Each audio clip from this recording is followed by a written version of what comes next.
right on time. That sounds good, don't you? If you sick, you want him to be on time. If your bills are due, you want him to be on time. If your children are messed up, you want him to be on time. If the husband is acting, the wife acting up, you want him to be on time. If you want the Lord to be on time, just look like we ought to be on time. Just get careless. Careless in our attitude. Oh, I guess I get on up and get on out there. That's carelessness in your attitude. Sure don't feel like going, but I guess I go on. I don't want to hear real now.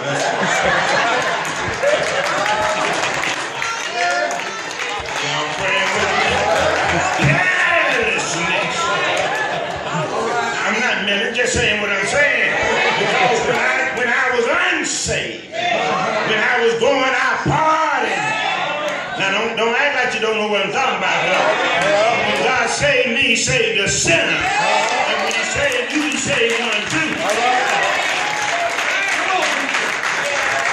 And when I got ready to go out, I made sure everything was just right out. Had a 67 back Mustang. I spent all day shining that thing, getting it ready, and I laid my clothes out that I was going to wear. But now when it comes to the church, seems like I just grabbed something. All right.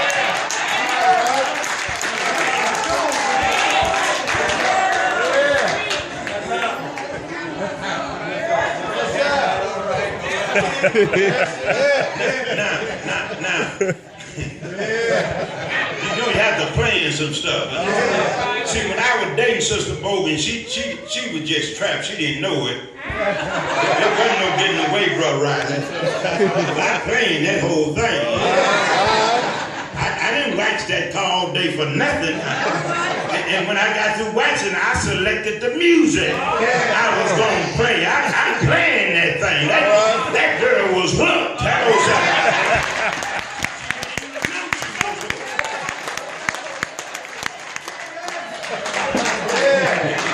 And what I learned in the world, I brought it into my spiritual life. I planned to come to the church. I planned what I'm going to wear to the Lord. I planned what I'm going to praise the Lord about. I don't just show up any kind of way. That carelessness.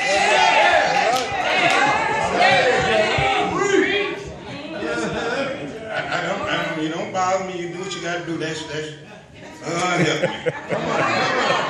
One brother at the church, he said, "Pastor, do you even have a pair of blue jeans?" I said, "Yes." But you very seldom see me in them. Because when I'm around you, I'm going to be a little different. Talk to me, somebody. Am I making any sense? I believe the man of God, the child of God, has to be different, because if we're going to make a difference, we got to be different. Preachers ask me, you show up Bible class with suits on? Yes, sir. Sister Bogan said, "Baby, I'm finna go to the church." She said, "You got to meet somebody?" I said, "Yes." She said, "Put your shirt and tie on." Yes. Are y'all praying with me? Tie your jacket on. Because I got to be a little different. I'm closing now. Because I love talking about the Lord, and I get excited. But you got to be a little head and shoulder. You remember Israel first king? Saul, wasn't it? Now the Bible talk about how, Saul was pretty handsome. Tall dude, probably 6', tall dude, head and shoulder above everybody else. And that's why it was hard for him to hide when it came time for his inauguration. They couldn't find him. Now, can you imagine a tall man trying to hide? But here's the spiritual side of that. He was head and shoulder above the rest, because if you're leading folks, somebody got to be able to see over the fence. But preacher, I love the sheep, but I don't let them bring me down to their level. I know I'm a sheep like they are. I know I'm saved by grace just like you are, but our functions are different, and if I'm going to lead, I've got to be able to see over it. I'm not trying to look like you. I'm not trying to act like you. I'm not trying to talk like you. I'm an ambassador of the kingdom.